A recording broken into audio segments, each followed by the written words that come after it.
2017 Duvall City Council Committee of the Whole to order at 5:34 p.m. On the agenda this evening is reviewing the 2018 proposed budget with information technology to start. And moving on from there. Well, good evening, Mayor, Council, staff. I hope mine is going to be the easy one, so we'll start with the easy one. That's what I'm hoping. I have a couple of slides, just kind of go over the highlights and what we're proposing for the 2018 budget. So here's what we'll cover. Similar to last year, we're going to define the goals. Where are we now? What accomplishments, and by accomplishments, major accomplishments, not necessarily all the little ones that we did. We did a lot of things this year, but we want to make sure we focus on the high-level items. What our 2018 work plan looks like. The proposed budget, which is the meat, and then any questions council might have. And if I speak too fast, please feel free to interrupt me if you have any questions as well. So our goal for 2018 remains the same. We want to make sure it's a policy of sustainment, right? We want to make sure the levels of service, we maintain that. We want to align with council. What are you wanting us to do? And of course, we service your department. We want to make sure we meet their needs, their requirements, and wherever we can reduce costs. That's our goal. I think those are pretty standard goals for us. Where we are right now, essentially, this is just a quick snapshot of the service levels, hours, resource hours that's been used today. This was printed today. Most of the projects that occur, you can see on those here. These two in this, and we'll focus on that as the two major highlights of the major projects we finished this year.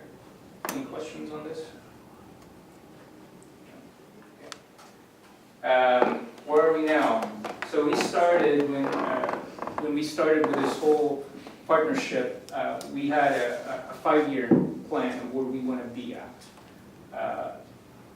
We are in between the 2 and 3rd year. We started in April of 2015. So that's why we still have some ad hoc processes, and documentation is still somewhat minimal, and so is the alignment. But we feel we're trusted by the departments, that they can work with us, and we hope that council also trusts us. We feel that relationship is trusting at this point. So our hope is to grow from that to make sure we get to become a little bit more strategic in year 4 and year 5.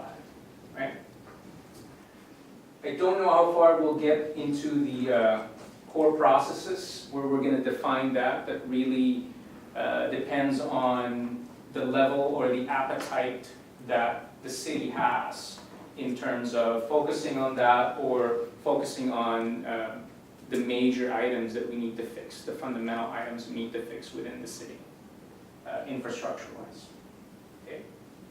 Any questions on that? Okay, so these are the major accomplishments. The core switch replacement and the firewall replacement.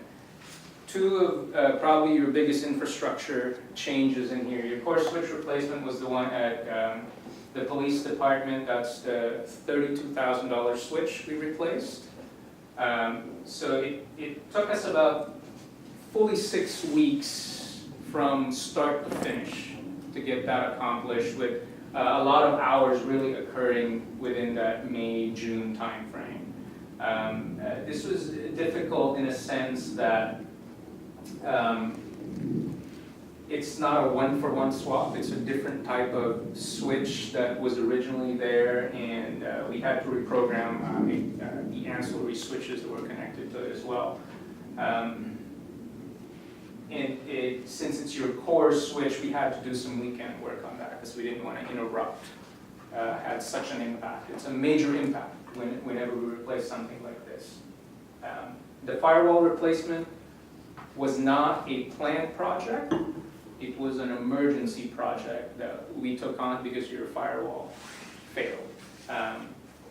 That took us some time to replace, but we managed to get through that. And again, it's going from your, I think what I would consider your sonic wall, and replacing it with a more enterprise type firewall, which is made by Cisco. Any questions on that? Okay. So for 2018, what we're thinking of doing at some point, when we highlight unfunded items in here, and I spoke to Matt about this, they're unfunded. We can do it if we find funding for it. Otherwise, we have other items that are actually either on the work plan already or are funded already. So we're still saying that you need to replace your cable plant at City Hall. That's still a focus for us. We don't have any funding for that right now, but at some point we have to address that. Simplifying the network design, and again, as one of these projects will focus on that, when the bottom one will be aligned with that simplification of the network design as we replace your external switches. That means on not at police, but at City Hall, at Public Works, and at your shop facility. That would be the time for us to kind of re-engineer the infrastructure. Phone system upgrade. This is unfunded, but this is a staff pain point right now. If we were to move forward with this, we would recommend consolidating the phone system, consolidating your dial tones into 2 systems as opposed to 3, and basically looking at locating those systems in locations that have backup power, which leaves you 2 locations. That's police and public works.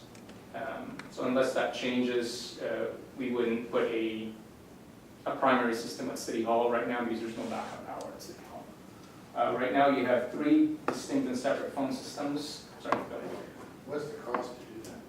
We're thinking probably $20,000 to $25,000 to get it going, and this is a very rough estimate for us because we haven't really researched what that is. We're hoping to make some savings in terms of, right now you're paying 3 dial tones. So your public works has a dial tone, your police department has a dial tone, and your City Hall has a dial tone. We don't think that's necessary. I think you need 2 dial tones for redundancy. You can remove one because your infrastructures are connected. So you rely on your network infrastructure to communicate between the 2 systems, right? So you eliminate, I think, $500 or $600 a month on 1 dial tone. So that's one option. That's if you're still going to host it internally. The other option would be to host it externally, sorry if I'm talking too technical here, we have SIP trunking. That means someone else is providing you a dial tone somewhere else outside of the city of Duvall. It's going to be coming from the internet, but the concern we have there is you have to make sure that your internet connection is extremely reliable. Matt assures me he's wringing Wade's neck to make sure that happens. That's critical whatever direction we decide to choose when it's a SIP trunking. So around that cost. So we can fully vet that cost by bringing in some vendors, of course. But this is a major pain point for your City Hall staff. We hear about it all the time. So yes. So can we not do cloud-based for one and then have a redundant in-house system, or if we go cloud-based, is it all have to be cloud? So we could potentially do a hybrid solution. We can look at it. And I don't know what that costing would be. We can certainly look at it. And I think we should be open to all options. I agree. And then you said 25,000. How long of a lifespan is that? Is that next 5 years? Or? Yeah. So we put a lifespan on phone systems as 5 to 7 years. Right. So and you normally would have to upgrade that. Your phone systems are now not just phones; they are now computers. Right. So you have to put that in a life cycle similar to that. If you have a reliable internet connection, we would not recommend you hosting your own phone system. because it requires capacity to do that, requires resources to do that. We would rather have that be hosted somewhere in the cloud where they have the servers, they have the capacity, they have the infrastructure to do that. I'm just reticent on that at this point because you don't have a reliable ISP right now. That's the key. Who's our ISP right now? King County is your ISP, but it's not really King County, it's really Wave. Really? Yeah.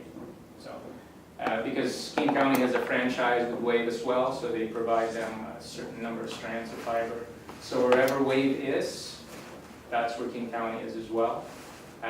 So whatever the Achilles heels are that Wave has, it's the same thing that the county has.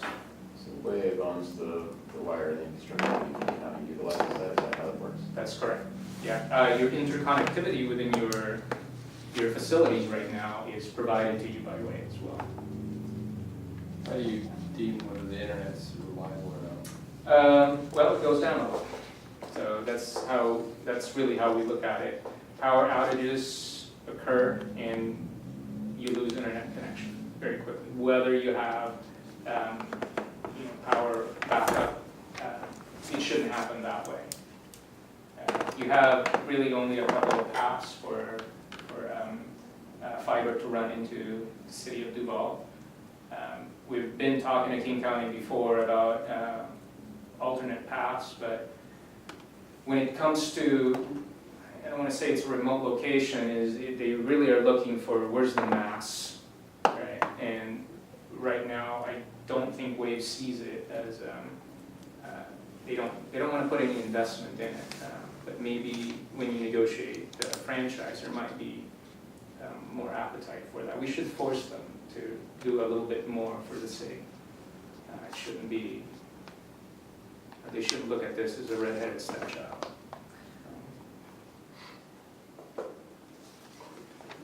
That's a technical term, the red-headed stepchild. I know you used to say that. Yeah. Backups full implementation. So this is funded. We asked for it on our budget, and what we recommend in here is really a local box with a sync to Office 365. It's a very rudimentary setup, but it gives you an internal backup solution in here that has capacity and a remote location that you can just shove data to that won't be here locally. Now, one thing we can address here is backup for police. Office 365, OneDrive, storage is not quite CJIS compliant yet. They are working on it, so we won't migrate police information there until that has been deemed compliant with the state of Washington. So, but your regular data can be put in there. And access switch replacement. So we focused on the core this year. We replaced that. So now we're looking at the different parts. That means the core was over at the police department. Now we have Public Works. Now we have City Hall, and now we have the shop. Those are the three locations we intend to replace in terms of access switches. And we will also re-engineer the way your traffic goes as we replace those switches. The switches would also be newer, and they'd be the same type of vendor as the core switch, which would make them work better. So, we're excited with that one. So, any questions? All right. So, I like to keep things simple. Instead of diving deep into what the line items are, we break it down into different categories of what those expenditures are. Your IT services is simply your services with snow plowing, so you're paying for those services.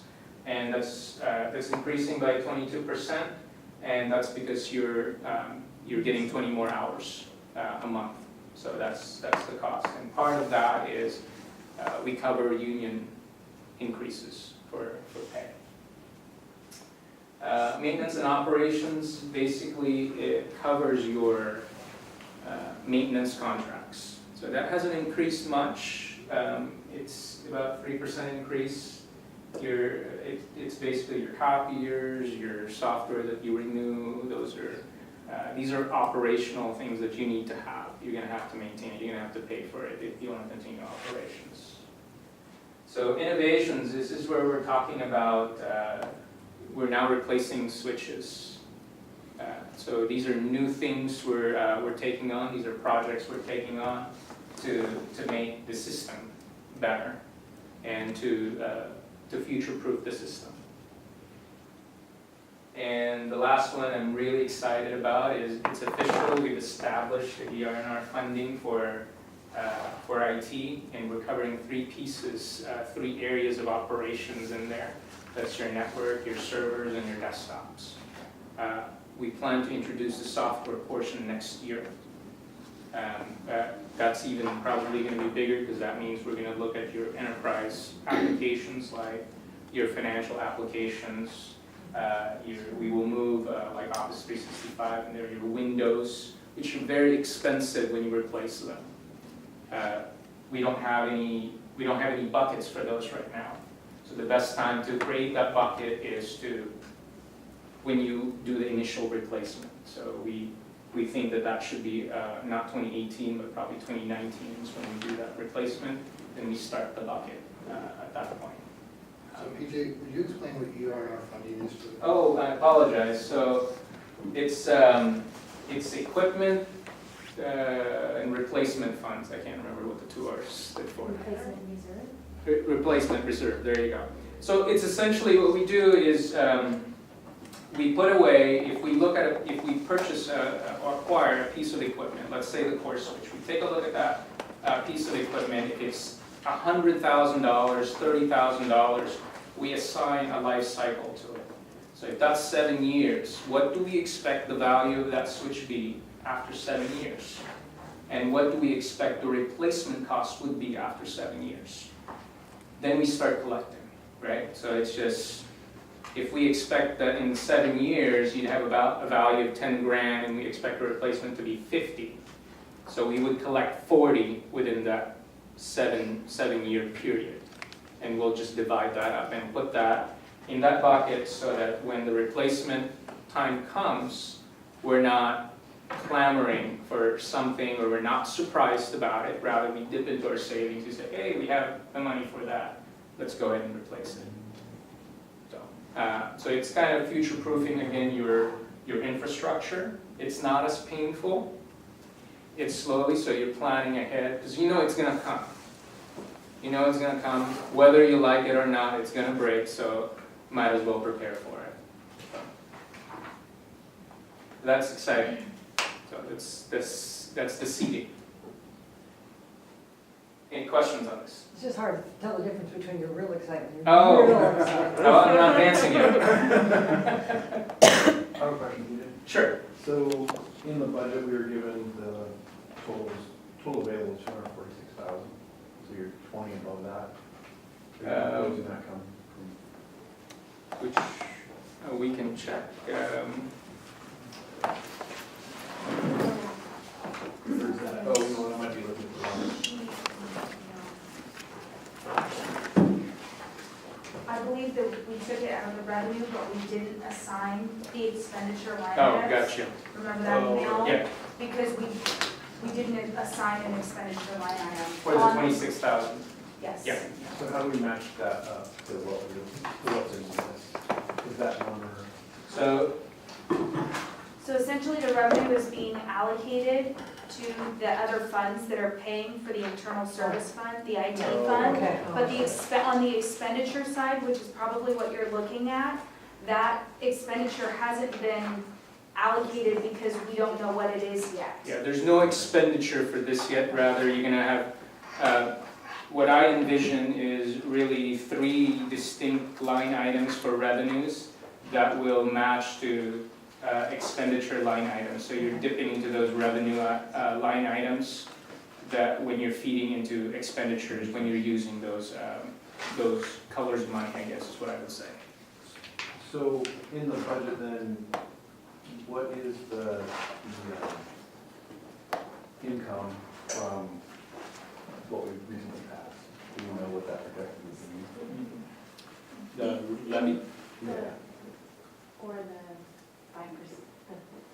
Are you talking about the 5% or the levy? Or both? Well, both actually. I'm just trying to figure out, because I see beginning fund balance, miscellaneous revenues. I'm just wondering where levy or that's that. allocated, yeah. Like what we're projecting. Sure. For 2000. That money is, the levy money is going into the general fund, but the general fund is supporting, all funds support the IT Yeah, fund. Lindsay, he wants to know how much is going toward the IT out of the levy money. I don't know that exact number because it was 330. If you don't know the answer right Yeah. now. we'll get Yeah. I will get right back to you on that. I guess I'm just trying to see if income is, sure. because you have a lot of unfunded things in there, and I can't look at this and say, well, we have an extra X amount of money to fund those. Sure. So that's what I'm just trying to put, maybe I'm just not looking at the numbers right here. I think they're great questions. I'll work with Lindsay to try to figure out and make sure those questions are answered. Because PJ, to your point, to fix the phone system, you probably gotta fix the cable as well. Yeah, I mean, we would recommend that. It's like, fixing, it's like you can't fix the sidewalks, you might as well dig and replace the pipes, right? But that So, comes back to are we staying where we are? I mean, that, yeah, so that's the challenge. I mean, we take that into account, now. and I don't know what that future looks like. Are you moving into a new city hall? Are you applying for that? When is that happening? Is that happening? Is that in the 5-year timeline? Is that in the 10-year timeline? And that should be a consolidated effort in our end. Once we know what that future looks like, then we can plan better for it.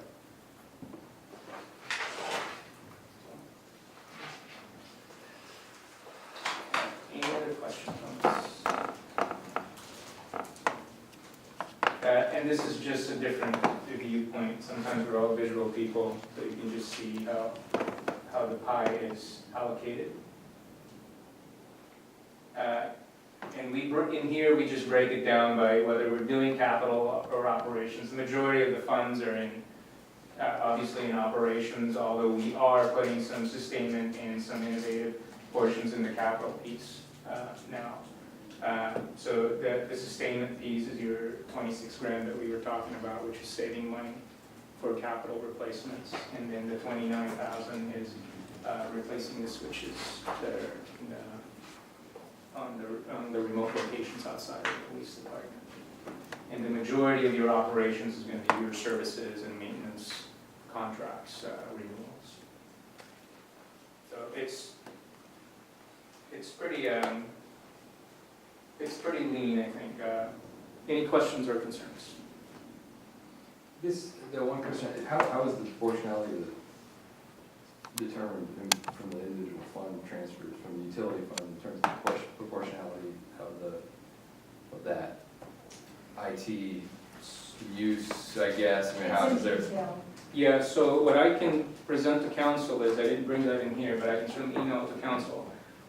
We have a technology budget definition document, and we break it down into 5 different areas. One is capital that is shared across all departments, capital equipment that is specific to a department. Then you have operational items that are specific to a department, and then operational items that are shared across. So those are the pieces, and then we have resource hours. Those are the 5 areas that we define. And based on that, we have all the line items for each of the funds that we would consider we're going to charge to. And we plug in those numbers. If we define like core services, you're $120,000, which is core services, right?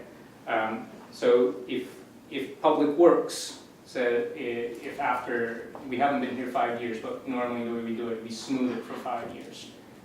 So we average the last number of years we have. If Public Works is 20%, of our resource hours, then out of that $120,000, we would charge them 20% of it. So that's the core services. I can certainly send that to council if they're interested.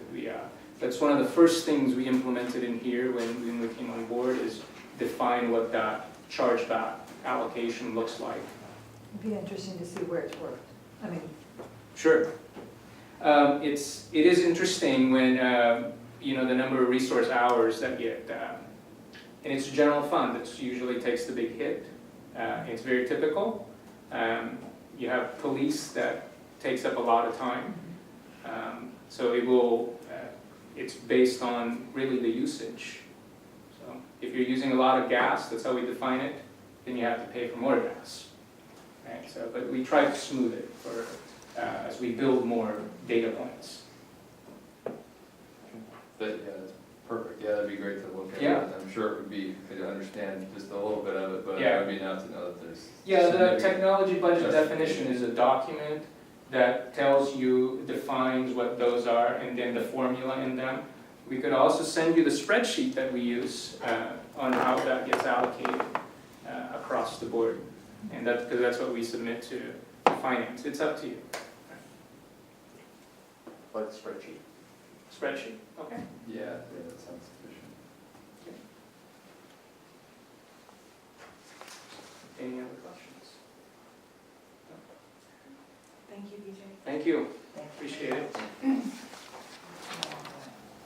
next up, we have planning with Planning Director Laura Thomas.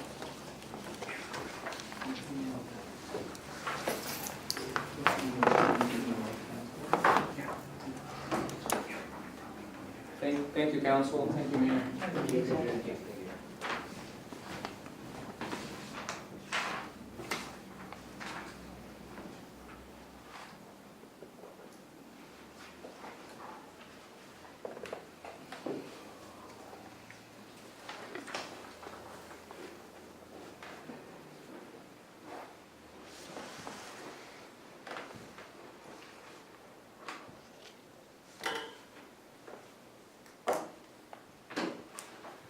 Greetings, Mayor and Council.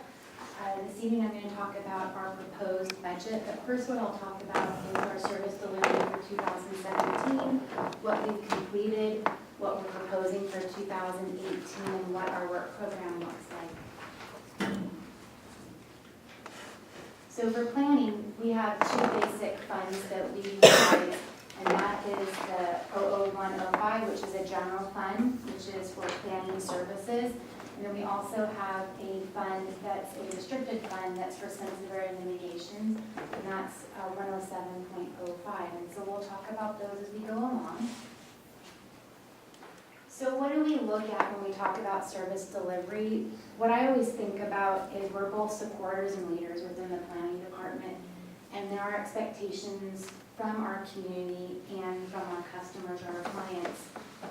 We provide service not only to the community or officials, but also to other departments and outside agencies, which is typical of most departments, but we seem to definitely be on the forefront of a lot of regional planning efforts. What do we do? Well, the biggest thing we probably do is we implement our zoning code, our comp plan, our shoreline program, our floodplain program, and records management, and we also, believe it or not, do the public art program because it comes from planning and goes to our commission. We also staff planning commission, council, and advisory boards, which we usually have one or two ad hoc advisory boards every year. And we also staff regional advisory committees, and sometimes we sit within those committees as well. And it's been an active couple of years. We finished the farm, fish, and flood, but we're getting ready to kick off in 2018, the next part of that process. And so you'll see staff and council participate in that next year as well. One of our I guess the daily grind work that we do really is permitting, inspections. Anywhere where you see red, pretty much that's a talking point that I wanted to give you. Inspections are definitely up this year. I was talking to the mayor earlier this afternoon when I was presenting our budget. It's probably busier than it's been since I've been here. We don't have quite as many permits as we had when I first came here, but it's definitely a much busier year. We also do grant writing management, regulation management. We do a lot of community and business outreach, so that's where I've seen a pretty large bump up as well. You know, as we grow, so do the service needs of our community, and so we have a more active business community and a more active community in general, and we even have more regional items that we're working on. For example, this year we started the King County and Snohomish County Trails, essentially a coalition. So as we move forward, I think we'll end up participating more regionally because there's a lot of economic benefit to that. We also do quite a bit of coordination with other departments on policy and projects, and that really lies more within building and public works. So when Public Works works on the transportation plan, we help them through the public process, we help them with their environmental threshold decision, we help them through planning commission and council. We're also a reviewer of those policies as well, so we've been helping them with transportation this year, and we're also helping them with their stormwater management update. And then that'll lead then into more stormwater policy work next year. Question? Yes. In terms of percentage of staff time recently, about how much is spent on inspections and permit duties? I would say that we're close to 10 hours a week in our department, and sometimes it can be more. The one thing that we've found is that there are a lot of projects that are smaller that have more of a mom and pop approach, and so we definitely spend more time out on those projects. We've had more re-inspections this year than I've ever seen. Sometimes we've been out 3 or 4 times for one project inspection. And so we're actually, our development review committee, we meet every other week on Wednesday, and we're talking about that specific issue and making sure that we don't go out 3 or 4 times in the future. So we're starting to kind of rein that in, because it's not an efficient use of planning time. Your department is what, 2 to 2.5? Right now it's about 2.25. So 10 hours between 2 full-time people and a part-time person. Yeah, and our part-time person is just administrative help, so they don't So it's do just between- any, yeah, it's just Troy and I. And right now, our inspections have been really high the last month because everybody's trying to button up sites, we're trying to go out and finish landscaping. And an example, North Hill, right now, we're doing their landscape inspections and we're doing it literally piece by piece, and we're spending right now about 5 to 7 hours a week just out there doing inspections. That cost of that inspection, is that covered in your permit fee? Yes, we do development bill for that, but we don't for building permit inspections. But what we're talking about, and we've been doing, is the first one's free, it's part of your building permit application, but after that, we bill back, and every time we go out in the field, it's at least 30 minutes, because it's almost, 10 minutes to get there, 10 minutes to get back, and that's 20 minutes. So essentially, it's at least a 30-minute charge. But we can spend more time out there, sometimes it's less, so a window cut inspection is, 10 minutes, because you walk around the building, you hold up the plans, and you look at that. Landscape inspections are a little bit more, and then our final inspection of a house is typically about 30 minutes. So you said that the planning inspections are billed, the building inspections are covered under, you're saying you do building inspections as part of the building permit, but the building permit covers the building inspectors. Yes, Inspections. yes, and their rule of thumb as well is after one inspection, they'll get charged above and beyond what that original permit inspection fee was. Any other questions on that? So let's talk about our service delivery for this year in 2017. We've been able to keep up on our review of entitlements. We historically have a 3 to 6 month timeline depending on if it's a subdivision or if it's what we call a non-residential. So state law requires that we process all of our plats, so residential projects, within 90 days, and anything that's not residential within 120 days. And those are projects that would go through a hearing examiner system. We do construction permit review. Last year we averaged 3 to 4 weeks. This year it's averaging 5 to 8 weeks. And so an example, what does construction permit review? That's after entitlement of a subdivision, you get a roll of maybe 150 pages of construction drawings for sewer, water, landscape strips, roads, all of those types of things. And they're very technical, so you have to take your time, you have to set a time aside a couple of times a week to review those. And so that one's probably one of our more challenging pieces, is you need uninterrupted time to do that. We also provide, obviously, the technical assistance to whether it's a community, a contractor, or a business owner. You know, this year we've definitely seen a lot more involvement from our community, and I think it kicked off when we did our town hall meeting. And so we get a lot of really good questions now. We've done some minor updates to the zoning code. So at the beginning of the year, we did some R20 implementation policies, our watershed plan and comprehensive plan policies, which are going to come and be completed by the end of the year. We'll talk about one which is in the red down below in a minute. We worked on some development agreement amendments along with some other agreements, for example, that park impact fee for Toll Brothers, that agreement.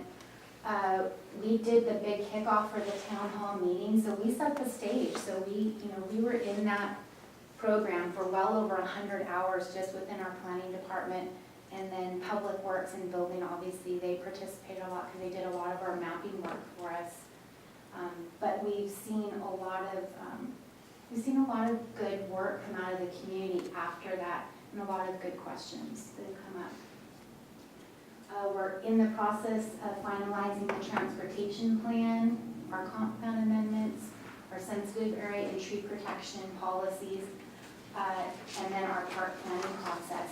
So the tree protection policies in red, because that won't be completed by the end of the year, that will be completed in February. Probably my guess is the first or second meeting in February.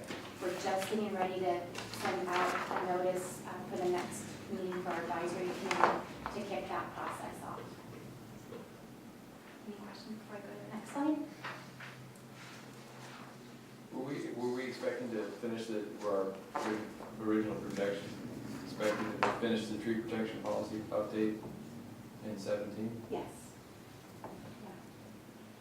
It's just been a busier year, and we wanted to take the time that our committee needed to do the sensitive area ordinance update first, and then the watershed implementing policies as well. And how will the tree protection policy fit in with the other entitlements that go along with development? Is that something that's on top of the entitlements that go